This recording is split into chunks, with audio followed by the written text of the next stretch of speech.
నాకు ఎపిసోడ్లో అన్నిటికంటే హైలైట్ అనిపించింది పృథ్వీ జర్నీ వీడియో. సూపర్ ఉందబ్బా, నెక్స్ట్ లెవెల్. విన్నర్ కంటెస్టెంట్కి కదా ఉన్నట్టుగా, టాప్ 5లో ఉండేటోళ్ళకి ఏవి వేసినట్టుగా ఆ రేంజ్లో ఉంది.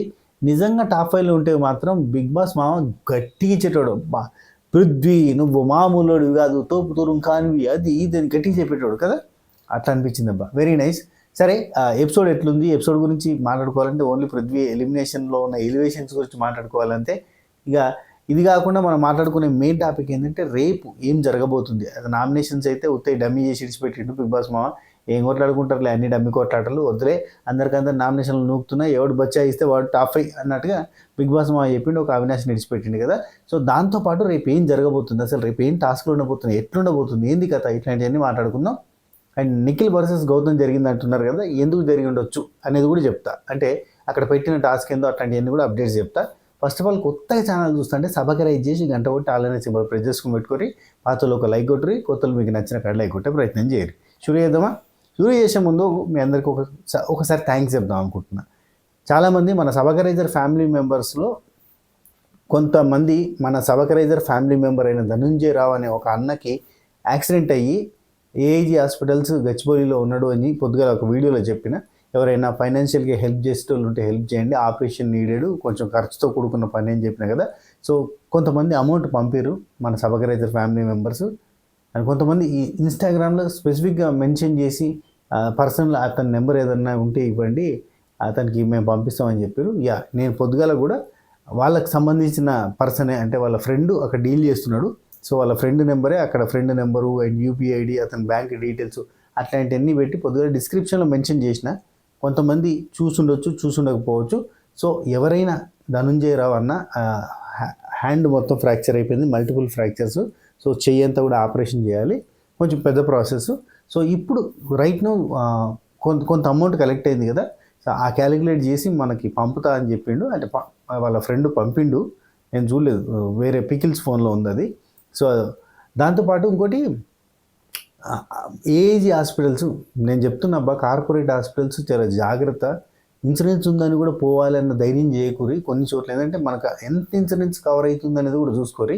ధనంజయ రావు అన్న ఊబర్లో డెలివరీ బాయ్ లాగా అట్లా చేస్తాడనమాట. సో ఆయనకి ఊబర్ తరపున ఉన్న ఇన్సూరెన్స్ 2 లక్షలు. సో అక్కడ 2 లక్షలు కవర్ అయితే అక్కడ వాళ్ళు కార్పొరేట్ హాస్పిటల్లో వాళ్ళు ఫస్ట్ 3 నుంచి 5 లక్షలు అని చెప్పారంట. ఈరోజు మార్నింగ్ నిన్న నైట్ 11 లక్షలు అవుతుందంట ఆపరేషన్కి.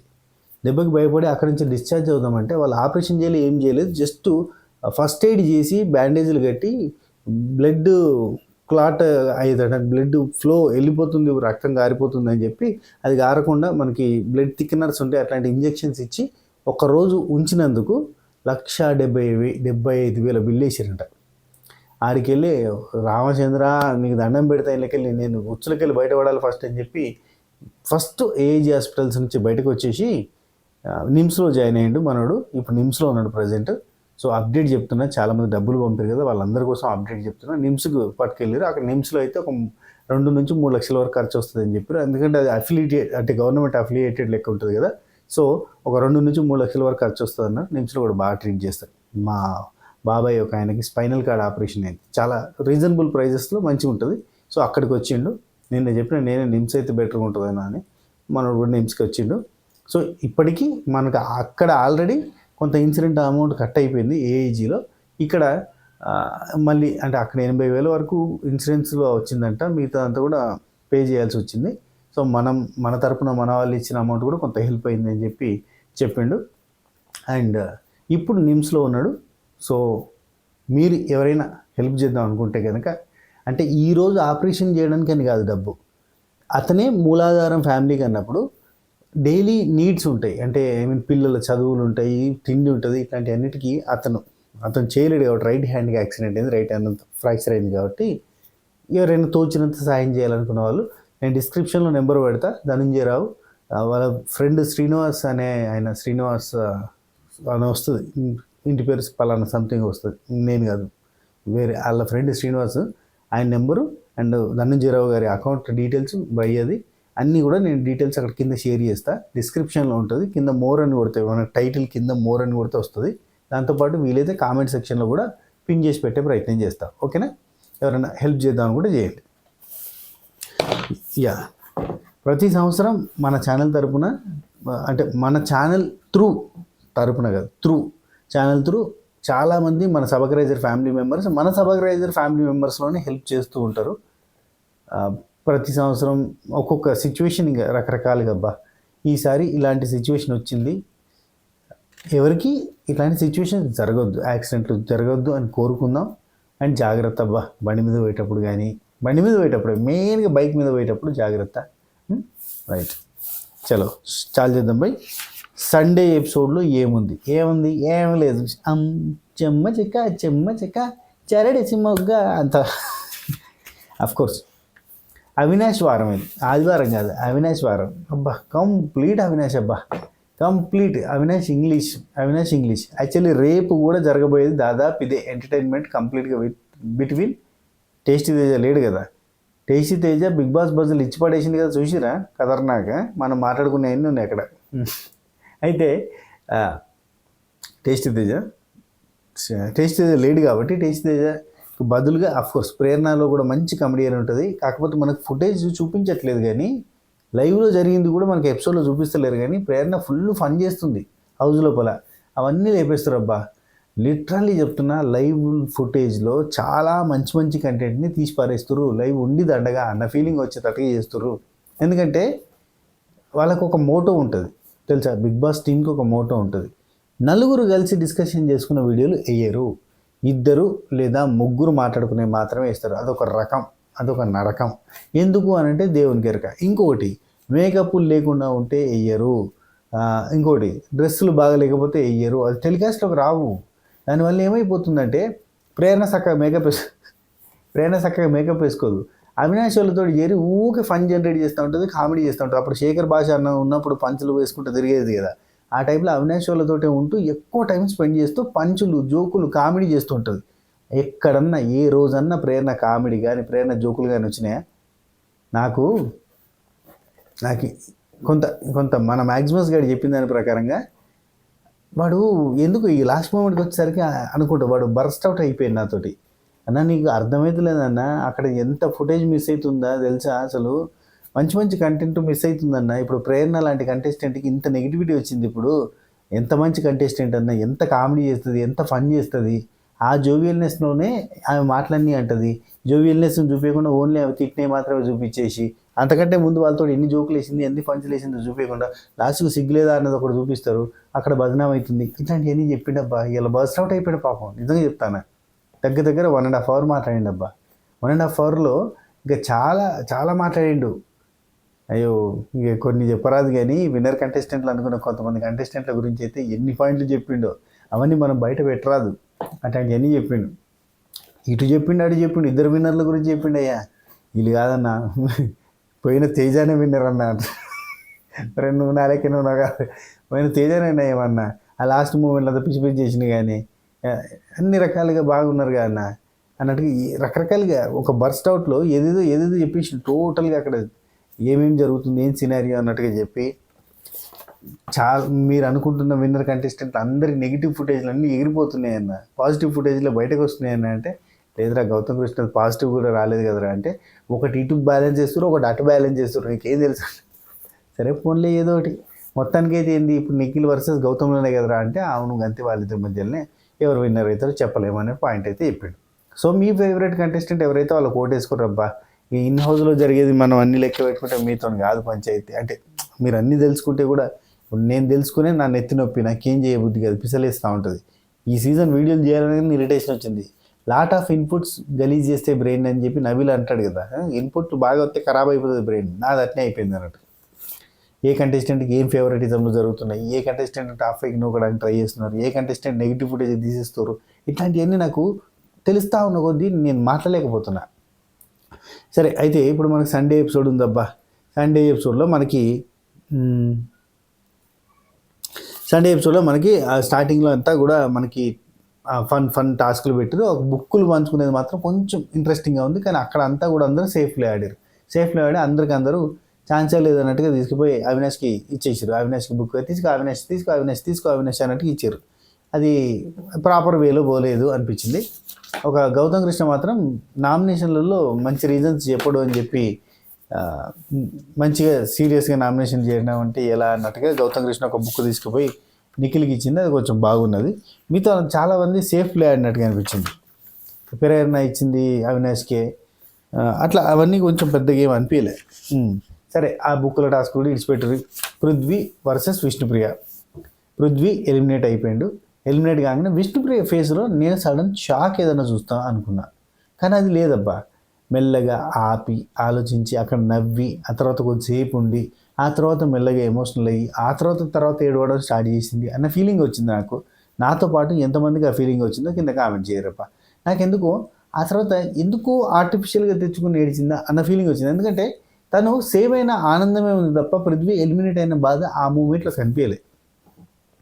అంతే కదబ్బా, జెన్యున్ కాబట్టి అట్నే ఉంటుందంటారా. దీన్ని కూడా ఎట్లా జెన్యున్ ప్యూర్ సోలో ఈ మధ్య కడిగిన ముత్యం అంట, అదొకటి వేసుకొని వస్తారా డైలాగ్. కడిగిన ముత్యం అట్లా ఫీల్ అయింది, అందుకే ఎమోషనల్ కాలేదు అన్న ఫీలింగ్ వస్తే ఆ తర్వాత మళ్ళీ ఎమోషనల్ అయింది.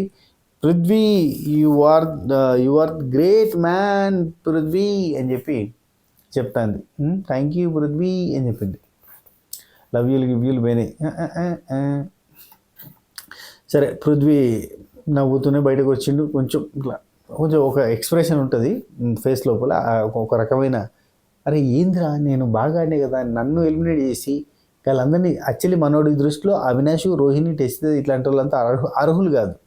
ఈవెన్ గౌతమ్ కృష్ణ కూడా అర్హుడు కాదు టాప్ 5కి. ఎందుకంటే వాళ్ళు వైల్డ్ కార్డ్లో వచ్చిన వాళ్ళు అన్న ఫీలింగ్ తోటి మనోడు పృథ్వీ గట్టిగా ఉంటాడు. వాళ్ళ మధ్యలో వచ్చిన వాళ్ళు అన్న సెన్స్లో ఉంటాడు, అండ్ ఆ కామెడీ చేసుకునేటోళ్ళ అన్న సెన్స్లో కూడా ఉంటాడు. అయితే నేనేమంటున్నా అంటే నెక్స్ట్ సీజన్స్ నుంచి దయచేసి బిగ్ బాస్ మామకి ఇచ్చే రిక్వెస్ట్ ఏంటంటే వైల్డ్ కార్డ్స్ 2.0 బంద్ చేయరు. ఎందుకంటే 2.0 వల్ల వీళ్ళకి బదనాం పాపం. 2.0 వచ్చిన వాళ్ళు ఎంత గట్టిగా ఆడినా కానీ నువ్వు మధ్యలో వచ్చినావు అని ఏదో బదనాం పేరు, అవునా కదా. ఎందుకంటే వైల్డ్ కార్డ్కి వచ్చిన వాళ్ళు టాప్ 5 దాకా పోతే మంచిగా ఉంటుంది, కానీ టాప్ 1 దాకా పోతుంటే మనసున పడుతుంది కదా ఎవరికైనా. సో అదే జరుగుతుంది. పృథ్వీ హట్ అయింది అబ్బా, నిజంగా చెప్పాలని పృథ్వీ హట్ అయింది. కానీ అది ఆ రకంగా అట్లా స్టేజ్ మీదకి పోయిండు. స్టేజ్ మీదకి పోయిన తర్వాత స్టేజ్ మీద ఎక్కడ ఉన్నారు అయితే స్టేజ్ మీదకి పోయిన తర్వాత నాగార్జున గారు ఏంటి అంటే, sir no regret sir, I'm fine sir, absolutely fine sir అని చెప్పాడు. అయితే అక్కడ మనకి ఏవి మాత్రం నాకైతే నెక్స్ట్ లెవెల్ అనిపించింది అబ్బా. నెక్స్ట్ లెవెల్ అనిపించింది. లైక్ ఎట్లా అంటే విన్నర్ ఏవి అని కూడా కాదు, టాప్ 5లో ఉండే కంటెస్టెంట్లకి మనకి బిగ్ బాస్ మా ఏవి చెప్తాడు చూడరి, ఆ టైప్లో అంత బాగా అనిపించింది. ఏవి చూసినాక అరే భలే ఉంది కదరా జర్నీ ఎంత. కానీ ఇక్కడే పెద్ద మైనస్ ఏం జరిగిందంటే ప్రతి దగ్గర మీరు చూడుర్రి, పృథ్వీ ఆల్వేస్ నిఖిల్ దగ్గర ఉంటాడు, నిఖిల్ చేతి కింద లెక్కనే ఉంటాడు, రైట్ హ్యాండ్ లాగా కనబడుతూ ఉంటాడు. సో దానివల్ల ఏమైపోయిందంటే పృథ్వీ ఎంత అరగెంట్గా చూపించినా, ఎంత అగ్రెషన్ చూపించినా, ఎంత గేమ్ చూపించినా, ఎంత టాస్క్ పర్ఫార్మెన్స్ చూపించినా నిఖిల్ తోటి ఉంటాడు. నిఖిల్ అన్నట్టుగా వెళ్ళిపోయింది అన్న ఫీలింగ్ వచ్చింది. అండ్ స్టార్టింగ్లో సోనియా, నిఖిల్ అండ్ మన పృథ్వీ వీళ్ళ ముగ్గురు బాండింగ్ వల్ల కూడా నెగిటివిటీ వచ్చింది. అండ్ ఓవరాల్గా కూడా పృథ్వీకి సోలో అంటే సపరేట్ గుర్తింపు అనేది రాకుండా వీళ్ళ టీంలో వెళ్ళిపోయిండు అన్న ఫీలింగ్ వచ్చింది. లేకపోతే టాప్ కంటెస్టెంట్, విన్నింగ్ రేస్లో ఉండాల్సిన కంటెస్టెంట్ ఒకవేళ సోలోగా ఆడుకుని ఉంటే అన్నట్టుగా అనిపించింది. మీకెవరికైనా నాలుకైనా అనిపించిందా? నిఖిల్ దగ్గర ఉండడం వల్ల, నిఖిల్ అండర్లో ఉండడం వల్ల అండర్ డాగ్ అయిపోయింది తప్ప అప్పర్ డాగ్ కాలేకపోయిండు అన్న ఫీలింగ్ వచ్చింది. సో జర్నీ బాగున్నది. జర్నీ వీడియో చూసినాక మనోడు కూడా ఎమోషనల్ అయ్యిండు. ఎందుకంటే వాళ్ళ అమ్మ వచ్చింది, కానీ వాళ్ళ నాన్న అదే టైం మళ్ళీ అంటే చిన్నప్పుడు మాత్రమే ఉన్నాడు, ఆ తర్వాత లేడని, వాళ్ళ అమ్మనే పెంచిందని ఇట్లాంటివన్నీ చెప్పినప్పుడు వాళ్ళ అమ్మ రావడము, ఆ ఎమోషనల్ అండ్ ఫ్రెండ్షిప్ గురించి మంచి పాట ఒకటి వేసారు. స్నేహం అన్న మాటతో అల్లుకున్న ముగ్గురం అని ఆ పాట ఉంది కదా, అది ఎవరిదో ఉండే అబ్బా, కిరణభవరం అన్నది కావచ్చు పాట కదా, అదేనా ఏదో ఉంటుంది. ఆ పాట ఒకటి మంచిగా అనిపించింది. ఆ పాటలు వీళ్ళ ముగ్గురిని చూపిస్తూ నలుగురిని ఐదుగురిని చూపించారు. సో విష్ణుప్రియ అండ్ పృథ్వీ వీళ్ళిద్దరి బాండ్ని ఎక్కువగా చూపించలేదు, ఫోకస్ చేయలేదు. మీరు గమనించారా? అంటే వాళ్ళు ఎవరికైతే పాజిటివ్గా చూపించాలనుకున్నారో వాళ్ళ గురించి నెగిటివ్ చూపించలేదు. ఎక్కువగా పృథ్వీకి నిఖిల్తో ఫ్రెండ్షిప్ ఉంది, యష్మితో ఫ్రెండ్షిప్ ఉంది, ప్రేరణతో ఫ్రెండ్షిప్ ఉంది, సోనియాతో ఫ్రెండ్షిప్ ఉంది, అందరితో బాండ్ ఉంది, విష్ణుప్రియతో ఉంది, ఇట్లా అని చూపించింది తప్ప బిగ్ బాస్ మామ చాలా తెలివిగా చాకచక్యంగా విష్ణుప్రియని లేపేసాడు. విష్ణుప్రియ ఈమెకి కాళ్ళు ఒత్తింది, ఈమెకి మసాజ్ చేసింది, ముద్దులు పెట్టింది, ఇవన్నీ ఇంకా రకరకాలు ఇవన్నీ కథలు కార్ఖానాలు అన్నీ కూడా లేపేశారు. ఈవెన్ విష్ణుప్రియ జర్నీలో కూడా ఇవన్నీ ఉండేవి చూడు, షాక్ అవుతారు మీరు. అరే అదేంటి జర్నీ మొత్తం ఆయనతో ఉన్నా కానీ ఆయనతోటి ఉన్న జర్నీ ఎక్కడ కనిపించలేదే, అసలు ఏంది ఎట్ట మార్చారు అని అనుకుంటారు. అవన్నీ లేపేస్తారు, ఉంచరు. ఎవరికి పాజిటివ్ చేయాలో వాళ్ళకి పాజిటివ్ చేస్తారు అంతే. ఇప్పుడు విష్ణుప్రియ బ్యాడ్ అస్సలు జరగద్దు అని బిగ్ బాస్ మామ అట్నే టీము గట్టిగా అనుకుంటుంది కాబట్టి ఇక్కడ పృథ్వీ జర్నీలో పెద్దగా విష్ణుప్రియకి స్కోప్ దొరకలేదు. ఓవరాల్గా అయితే జర్నీ బాగుందబ్బా. సేమ్ మనకి తేజ కదా అమ్మతో ఎండ్ చేసినట్టే మనోడికి కూడా అమ్మతో ఎండ్ చేశారు, ప్రేమతో ఎండ్ చేశారు, ఎమోషనల్గా ఎండ్ చేసినట్టుగా అనిపించింది. జర్నీ సూపర్గా అనిపించింది. అయితే నాగార్జున గారు ఉండి సూపర్ ఫ్లాప్స్ ఎవరు సూపర్ హిట్స్ ఎవరు నువ్వు పెట్టాలి అంటే సూపర్ హిట్స్ యాజ్ యూజువల్గా నిఖిల్, నబిల్, విష్ణుప్రియ అని పెట్టాను. ప్రేరణ ఏం పాపం చేసింది, ముగ్గురిని పెట్టమన్నాడు కాబట్టి ముగ్గురు పెట్టాను. ఓకే, అయితే నిఖిల్ ఆయన ముగ్గురితోనే ఉంటాడు కాబట్టి ముగ్గురిని పెట్టండి. అసలు యష్మి ఉంటే యష్మిని కూడా పెట్టేటాడు. మనోడు ఏంటంటే ఫ్రెండ్షిప్ బాండ్కే వాల్యూ ఇస్తాడు అబ్బా, మంచి చెడుకు కాదు. నా ఫ్రెండ్ అయితే అలవాడు అంటే ఎట్లంటే మనకి సంపూర్ణేష్ బాబు గారు చెప్పినట్టు ఫ్రెండ్ అంటే ఏంటో తెలుసారా నీకు, ఫ్రెండ్ అంటే ఏంటో తెలుసా, మర్డర్ చేస్తే కడుపులో కత్తి దాచుకున్నాడు అనుకో తప్ప మర్డర్ చేశాడు అనుకోవద్దురా ఫ్రెండ్ అంటే, ఆ టైప్లో అన్నట్టు. మన ఫ్రెండ్ ఏమి చేసినా మనోడికి ఓకే అన్నట్టుగా ఫీల్ అవుతాడు. రైట్ అయినా రాంగ్ అయినా నా ఫ్రెండ్ కోసం నిలబడతా అన్నట్టుగా ఉంటాడు. సో ఇక్కడ నిఖిల్ టాస్క్ ప్లస్ ఇంటరాక్షన్ అంతా కూడా మామూలు ఉండదు, నెక్స్ట్ లెవెల్ అని చెప్పిండు. అండ్ పోయేటప్పుడు చూసారా నిఖిల్ సేఫ్ ప్లే ఆడకు, సేఫ్ గేమ్ ఆడకనే చెప్పి వెళ్ళిండు. మళ్ళీ బల్లగుద్దినట్టు సేఫ్ గేమ్ ఆడకనే చెప్పి పోతున్నారు. ప్రతి ఒక్కరు కూడా సేఫ్ గేమ్ ఆడద్దని చెప్తున్నారు. కానీ నిఖిల్ ఆడేది అదే అబ్బా, ఆయన నేచరే అది, ఇంకేం మార్చలేము. సేఫ్ గేమే ఆడతాడు, నీ ముందు నీ మాట, వాళ్ళ ముందు వాళ్ళ మాట. ఇది నాకు తెలిసి 3వ వారమే కనిపెట్టేసిండు పృథ్వీ, కానీ ఈ ఆసామి ఇంతే, కానీ ఇక మనం నడిపిద్దాంలే ఫ్రెండ్షిప్ అని చెప్పి నడిపించాడు. నెక్స్ట్ నబీల్ గురించి టాస్క్లు నామినేషన్లు ఇచ్చి పడేస్తున్నావు. నబీల్ది పెద్ద మైనస్ ఏంటంటే నాకు నిజంగా ఇప్పుడు టోటల్ జర్నీ క్యాలిక్యులేట్ చేసుకుంటే నబీల్ది ఒక 3వ వారం తప్ప మళ్ళీ ఎక్కడ లేదేంది అన్న ఫీలింగ్ వచ్చింది అబ్బా. సాక్రిఫైజులు సాయాలు చేయడాలు సరిపోయినాయి. నెక్స్ట్ విష్ణుప్రియ చాలా జోవియల్ పర్సన్ సార్, జోవియల్ అమ్మాయి. I enjoyed also through out జర్నీలో నేను బాగా ఎంజాయ్ చేసిన అని చెప్పాడు. నేను నిజంగా ఎంజాయ్ చేసిండు. ఎందుకంటే కాఫీ అంటే వస్తుంది, టిఫిన్ అంటే వస్తుంది, భోజనం అంటే వస్తుంది. నాకు అట్లా అన్ని రకాలుగా సపర్యలు చేయడానికి ఒక కేర్ టేకర్ ఉంది హౌస్ లోపల, కాబట్టి ఖచ్చితంగా you can enjoy. Okay right. ఆ తర్వాత నెక్స్ట్ పృథ్వీ సూపర్ ఫ్లాఫులు సెలెక్ట్ చేసుకోవాలంటే 2 పేర్లు చెప్పిండు. ఒకటి రోహిణి, 2 అవినాష్. ఇంకొకరి పేరు చెప్పలేదు ఎందుకో మరి. రోహిణి ఎందుకంటే ఆడియన్స్ దగ్గరికి పోనే లేదు సార్. ఆడియన్స్ దగ్గరికి వెళ్ళి వస్తే నిన్ను ఉంచుదాం అనుకుంటారో తీసిద్దాం అనుకుంటారో తెలుస్తుంది, ఒక్కసారైనా ఆడియన్స్ దగ్గరికి పోయిరా అన్నాడు. అండ్ ఇంకోటి అవినాష్ కూడా సార్ సేమ్ రీజన్ సార్, ఒక్కసారే పోయిండు, అప్పుడు ఎలిమినేట్ కూడా అయిపోయిండు, కాకపోతే ఎవిక్షన్ ఫ్రీ పాస్ ద్వారా మళ్ళీ సేవ్ అయ్యిండు. ఇది కరెక్ట్ కాదేమో అనిపించింది సార్. నిజంగా పృథ్వీ వర్షన్లో చూస్తే ఇతను చెప్పిన కరెక్ట్ రీజన్స్. రోహిణి ఇంతవరకు జనాల ముందుకు పోయి రాలే కాబట్టి అర్హత ఉందా లేదా తెలియదు, కానీ టాస్కులలో ఇచ్చి పడేసింది. నామినేషన్లకి రాకపోవడానికి కారణం ఈమె గుడ్ బిహేవియర్, మంచిగా ఉన్నది అందరితోటి, కాబట్టి ఆమెకు నామినేషన్ రాలే. ఇట్లా ఆమె తప్పులేదు, కానీ ఏం చేస్తాం, ఆడియన్స్ దగ్గరికి పోయొచ్చినాం అంటే ఆడియన్స్ దగ్గరికి ఎందుకు పోతాము? తప్పు చేస్తే ఎవడన్నా అంటే మన తప్పు చేస్తే మనం ఎవడన్నా నామినేట్ చేస్తే మనం ఆడియన్స్ దగ్గరికి పోతాం, అది. సో అందుకే నాగార్జున గారు ఏమన్నారు, గిచ్చో నామినేషన్లకు రావాలని చెప్పాడు. సో ఇక్కడ పృథ్వీ ఇక్కడ వీళ్ళిద్దరికి చెప్పిన తర్వాత నాగార్జున గారు సరే థ్యాంక్ యూ ఓకే రైట్ మళ్ళీ ఉంటా అన్నట్టుగా చెప్తుంటే, సార్ ఒక్క నిమిషం సార్ నేను మన ఆడియన్స్ తోటి మాట్లాడతా. 13 వారాలలో 10 వారాలు నేను నామినేషన్లో ఉన్నా కానీ నన్ను సేవ్ చేశారు, love you to the core. అసలు నేను ఇంత లవ్ ఎక్స్పెక్ట్ చేయలేదు, నేను ఇన్ని వారాలు ఉంటా అని కూడా అనుకోలేదు అన్నాడు. ఖచ్చితంగా పృథ్వీని అభిమానించే ప్రతి ఒక్కరికి చాలా హ్యాపీగా అనిపిస్తుంది. ఎందుకంటే పృథ్వీ వాళ్ళ అమ్మ వచ్చి చెప్పమంటేనే చెప్పిండు అనుకుందాం, అయినా కానీ 10 వారాలు ఉంటే 10 వారాలు సేవ్ అయ్యిండు అంటే గ్రేటే కదా. రైట్. నెక్స్ట్ ఇంకోటి పృథ్వీ వెళ్తూ నేను మాత్రం నబీల్, ప్రేరణ, విష్ణుప్రియ, నిఖిల్ మీకు మాత్రం ఓటేస్తా అంటే 4గురికి ఎట్లేస్తావు అంటే 4 ఫోన్లు పెట్టుకుని వేస్తా సార్ అని చెప్పాడు. సో ఇక హైలైట్ థింగ్ చెప్తా, సీజను ఎంత స్విమ్మింగ్ పూల్ డై చేసినట్టు అయిందంటే ఆఖరికి ఇంత పెద్ద సీజన్ నడుస్తుంటే, బిగ్ బాస్ సీజన్ 8 అనే ఒక పెద్ద షో నడుస్తుంటే ఈ షో టైమింగ్లోకి ఒక సీరియల్ని ఎక్కించే ప్రయత్నం చేస్తారంటే మా టీవీ టీము మామూలు వాళ్ళు కదా. స్టార్ మా వాళ్ళు ఇంకొక 2 వారాలు ఆపలేరు ఆ సీరియల్ని, ఆపగలుగుతారు. కానీ ఎందుకు ఆపుతలేరు? పెద్ద రేటింగ్ ఏం వస్తలేదులే, ఆ టైం నడుతూనే ఉంటుంది, మనం గీత ఎల్ఎల్బిని వేసుకుందాము, 10ంటికి షోని నడిపిద్దాం, చూసేటోడు చూస్తాడు లేదంటే లేదు. ఇప్పుడేం పెద్ద పొడిచి చూస్తలేరు కదా షో. ఆ కంటిన్యూటీ సీరియల్ చూసే కంటిన్యూటీలో దీన్ని చూసేస్తారు అని చెప్పి 9:30కి ఈ షోని స్టార్ట్ చేస్తారు, గీత ఎల్ఎల్బి అని. నాగార్జున గారు టర్న్స్ అండ్ ట్విస్ట్ ఉంటాయని చెప్పాం కదా, అందుకే ఇక్కడ నుంచి 9:30 కాదు 10ంటికే అని చెప్పాడు. 9:30కే ఎవడు చూస్తలేడంటే 10ంటికి ఎవడొచ్చి చూడాలి.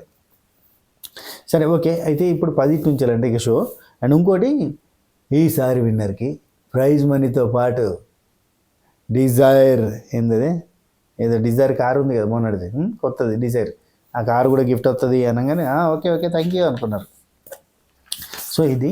అండ్ ఇక అప్డేట్స్ ఏమైనా చెప్పుకొని మనం ఈ వీడియో క్లోజ్ చేసుకోవచ్చు. అప్డేట్స్ ఏంటంటే రేపు మనకి ఒక టాస్క్ పెట్టబోతున్నారు. సెకండ్ పొజిషన్కి ఇది మన సెకండ్ ఫైనలిస్ట్కి అర్హత లేని వాళ్ళు ఎవరు అనేది టాస్క్. అయితే ప్రతి ఒక్కరు ఇంకొకరి గురించి, ఇప్పుడు నామినేషన్స్ లేవు కదా, నామినేషన్స్ ఏం లేదు, అందరిని బయటకు పిలిచి అందరు ఉన్నారే, మంద నామినేషన్లకు రారి, అవినాష్ రాలేదు, రోహిణి రాలేదు అంటారు కదా, అందరు రారి, అవినాష్ అయిపోయింది కదా నీది ఫినాలే, ఓకే పక్క జరుగు, నువ్వు ఒక్కడి ఫైనలిస్ట్ కాబట్టి నువ్వు ఉండాడా, మిగతా వాళ్ళందరికీ నామినేషన్స్ ఉన్నాయి అని చెప్పి అందరికీ నామినేషన్లు వేసారు. 6 నామినేషన్లో ఉన్నారు, ఒక్క అవినాష్ తప్ప. అవినాష్ ఫైనలిస్ట్ అయిపోయింది కాబట్టి అవినాష్ నామినేషన్ లేడు. చూడాలి ఇప్పుడు రోహిణి బలం ఎంతవరకు ఉంటుంది, ఎంత పుంజుకుంటుందో చూడాలి. పుంజుకుంటూ చూడాలన్నప్పుడు నాకు బలగం అన్నప్పుడు నాకు స్టార్టింగ్ ఓకే ఇది వద్దులే. అయితే మనకి అవినాష్ తప్ప మిగతా వాళ్ళందరూ ఉన్నారు కదా. ఇక్కడ మనకి హౌస్ లోపల ఈ సెకండ్ ఫైనలిస్ట్ ఎవరు అన్న దగ్గర చిన్న ఇష్యూలు జరుగుతాయి. అందులో భాగంగానే గౌతమ్కి నిఖిల్కి కూడా పంచాయతీ జరుగుతుంది. సో ఇక్కడ ఈ సెకండ్ ఫైనలిస్ట్ అనే దానిలో మనకి చాలామంది ఏంటంటే విష్ణుప్రియ అర్హత లేదు అని చెప్పి చెప్తారు. కోర్స్ చాలామంది చెప్తారు, బయట నుంచి కూడా చెప్తారు, కానీ కొంతమంది జనాలు ఒప్పుకోవట్లేదు. కానీ బయట నుంచి కూడా జనాలు విష్ణుప్రియ సెకండ్ ఫైనలిస్ట్గా వద్దు, అసలు ఫైనలిస్ట్గానే వద్దు, ఆ లిస్ట్లోనే వద్దు అన్న సెన్స్లో చాలామందికి ఉంటుంది. అయితే అవినాష్ విష్ణు మధ్యలో చిన్న గొడవ, అండ్ విష్ణుప్రియ గౌతమ్ కృష్ణకి మధ్యలో చిన్న గొడవ అవుతుంది. అండ్ విష్ణుప్రియ హైలైట్ ఏంటంటే Gautham Krishna you are not eligible for the finalist అని చెప్పి చెప్పడము, అండ్ నీ అసలు మనుషులతో మాట్లాడడం, నీకు ఇంటరాక్షనే లేదు అని చెప్పడం, ఇది ఒక అద్భుతమైన విషయంగా మారుతుంది. ఎందుకంటే విష్ణుప్రియ ఎవరితో పెద్దగా ఉండదు, ఉంటే ఓన్లీ పృథ్వీతోటి ఉండేది. ఇప్పుడు పృథ్వీ లేడు కాబట్టి సరే. అయితే మీకేమనిపించింది అబ్బా విష్ణుప్రియ పృథ్వీ విషయంలో చేసింది కరెక్టేనా? అంటే అంత పెద్దగా ఏం ఎమోషనల్గా వెళ్ళి లాస్ట్లో ఒక్కసారి ఏడితే అయిపోయిందా? స్టార్టింగ్ అసలు నిజంగా పృథ్వీ ఎలిమినేట్ అంటే నేనైతే గుండెలు బాదుకుంటుందేమో అనుకున్నా, ఏం లేదు ముచ్చట డోల్లా. సరే, రోహిణి విష్ణుప్రియ, రోహిణి వర్సెస్ గౌతమ్, గౌతమ్ వర్సెస్ నిఖిల్ ఇట్లాంటివి జరగబోతున్నాయి రేపు. ఎవరికి అర్హత లేదు సెకండ్ ఫైనలిస్ట్గా, ఇదొకటి. దాంతోపాటు ఇంకొక టాపిక్ చెప్దాం అనుకున్నాబ్బా, నామినేషన్స్ అయితే చెప్పేసినాం కదా, ఇంకొక టాపిక్ ఒక్క నిమిషం గుర్తు తెచ్చుకుంటా, గుర్తొత్తలేదు. రేపు పొద్దుగాల సపరేట్గా వీడియో చేసి పెట్టే ప్రయత్నం చేస్తే, ఒకవేళ అంత ఇంపార్టెంట్ మ్యాటర్ అయితే, ఒక ఇంపార్టెంట్ మ్యాటర్ యాక్చువల్లీ కానీ గుర్తొస్తలేదు, రేపటికి సంబంధించిన అప్డేట్లకు సంబంధించింది. అయితే ఇంకొక విషయం ఏంటంటే, నాకు ఈరోజు సండే ఎపిసోడ్లో ఇంకొక పాయింట్ ఒకటి బాగా నచ్చిందబ్బా. ఏం లేదు, పోస్టర్లు ఉన్నాయి కదా, అది గమ్మత్ అనిపించింది. పోస్టర్లలో మనకి నబీల్కి ఇస్మార్ట్ శంకర్ ఇచ్చారు, బాగానే సెట్ అయింది అనిపించింది. అయితే smart Nabeel okay. And next విష్ణుప్రియకి నిన్ను కోరి, ఇది మన కోన వెంకట గారు చెప్పిపోయారు కదా, నిన్ను కోరి అన్నట్టుగా తిరుగుతాడు. అండ్ నిన్ను కోరి ఇచ్చారు. అండ్ ప్రేరణకి పృథ్వీకి యానిమల్ ఇచ్చారు. యానిమల్ భలే యాప్ట్, అసలు ఆ ఫేస్ కట్ ఈ ఫేస్ కట్ భలే మ్యాచ్ అవుతుంది. యానిమల్ ఇచ్చారు. అండ్ గౌతమ్ కృష్ణకి ఏక్ నిరంజన్, ఇది ఇంకా సూటబుల్. ఓకే, నెక్స్ట్ రోహిణికి వచ్చేసి అరుంధతి, మాట నిలుపుకుంటేవమ్మ జయజమ్మ. అయితే ప్రేరణకు వచ్చి అందాల రాక్షసి, ఇది కొంచెం సింక్ కాలేదు, ఓకే పర్లేదు. అయితే నిఖిల్కి వచ్చేసి ద ఫ్యామిలీ స్టార్ మొత్తం సీరియల్ బ్యాచ్ వాళ్ళందరికీ బాగా కనెక్టెడ్. ఓకే, నెక్స్ట్ అవినాష్కి సుడిగాడు, ఇది బాగా సెట్ అయింది అందరికంటే కదా. సో అండ్ ఇంకోటి, మీరు ప్రేరణ సేవ్ అయినప్పుడు మీరు గమనించారా, ప్రేరణ సేవ్ అయితే షాక్ అవుతుంది ప్రతిసారి. అంటే ప్రేరణ ఎలిమినేట్ అయిద్దేమో అన్న భయం పట్టుకొని అక్కడ యాక్చువల్లీ ప్రేరణ గేమ్ అంతా ఆగమాగం కావడానికి కారణం ఏంటంటే ఎలిమినేట్ అయితే కావచ్చు, టాప్ 5 దగ్గర రాని కావచ్చు, ఏమవుతుందో ఈ టెన్షన్లోనే మొత్తం గేమ్ అంతా నాశనం చేసుకుంది అన్న నా ఫీలింగ్. నబిల్ దగ్గర ఎవిక్షన్ ఫ్రీ పాస్ ఉంది, అది నా కోసం వాడాలి, నబిల్కి వస్తే బాగుంటుంది ఎవిక్షన్ ఫ్రీ పాస్. అట్లా వారం కూడా తను ఎలిమినేట్ అవుతుందేమో, అక్కడి నుంచి కాపాడుకోవడం ఎలా అనే దానిలో పడి అనవసరంగా గేమ్ని పాడు చేసుకుంది. కానీ లేదు నేను టాప్ 5 కంటెస్టెంట్, లేదు నేను విన్నర్ మెటీరియల్ అనుకుంటే కనుక విన్నర్ రేస్లో ఉండేది దెబ్బ ప్రేరణ, అనవసరంగా ఈడగొట్టుకుంది కదా. సో ఓకే, ఇప్పుడు మనకి ఓటింగ్ పోల్లో ఎవరెవరు ఏ పొజిషన్లో ఉంటారో మనం రేపు పొద్దుగాల మాట్లాడుకుందాం. దాన్ని బట్టి మనకు ఒక క్లారిటీ వస్తుంది, రోహిణికి ఓటు బ్యాంకు వస్తుందా రాదా. ఎందుకంటే రోహిణి ఇంతవరకు నామినేషన్లకు రాలే, ఫర్ ద ఫస్ట్ టైం నామినేషన్లకు వస్తుంది, అది కూడా గ్రేట్ అచీవ్మెంట్ తర్వాత వస్తుంది. మరి ఈ అచీవ్మెంట్ అంతా కూడా తనకి ఓటు బ్యాంకుగా మారలేదా రేపు తెలుస్తుంది. ఓకేనా, దాన్ని బట్టి మనం టాప్ 5ని ఇంకొకసారి కూడా మనం అనాలిసిస్ చేసుకోవచ్చు. ఎందుకంటే ఒకవేళ రోహిణికి ఓటింగ్ గట్టిగానే ఉందనుకో, టాప్ 5 కన్ఫర్మ్ అయిందనుకో, ఇంకా మనం అనుకున్న లెక్క ప్రకారం అవుతుంది. ఒకవేళ రోహిణికి ఇంత జరిగిన తర్వాత, ఇంత బాగా పర్ఫామ్ చేసిన తర్వాత కూడా ఓట్లు పడలేదనుకో, అప్పుడు రోహిణిని కూడా మన లిస్ట్లో పెట్టుకుని టాప్ 5 మార్చుకోవాల్సి వస్తుంది. ఇది మ్యాటర్. ఈ వీడియో మీకు నచ్చినట్టయితే లైక్ చేయరి, షేర్ చేయరి, కామెంట్ చేయరి, సబ్స్క్రైబ్ చేయరి. షేర్ ఎవరికి చేస్తారులే కానీ లైక్ అయితే చేయరు. ఓకేనా, సరేనా, ఉంటాం అలా. టేక్ కేర్, టాటా, బై బై, నమస్తే, షబ్బా కేర్. అయ్యో మన స్వాతి పికిల్స్ గురించి చెప్పలేదు. ఆర్డర్ చేసుకోరు, ఖతర్నాక్ టేస్ట్, సూపర్ సే ఊపర్, అంత బాగుంటాయి. ఖచ్చితంగా మీరు వాట్సాప్ త్రూ కూడా ఆర్డర్ చేయొచ్చు. వాట్సాప్ నెంబర్ తెలుసు కదా, 7981810911. ఈ నెంబర్కి వాట్సాప్ చేసి మీరు వాట్సాప్ త్రూ కూడా ఆర్డర్ చేయొచ్చు. మీరు వాట్సాప్లో హాయ్ అండ్ మెనూ అని పెట్టుకుని నేను మెనూ పంపిస్తా. ఆ మెనూ చూసి మీకు కావాల్సింది ఆర్డర్ చేసుకోరు. ఓకేనా, ఉంటా. టేక్ కేర్, టాటా, బై బై, షబ్బా కేర్, టిటిడిన్.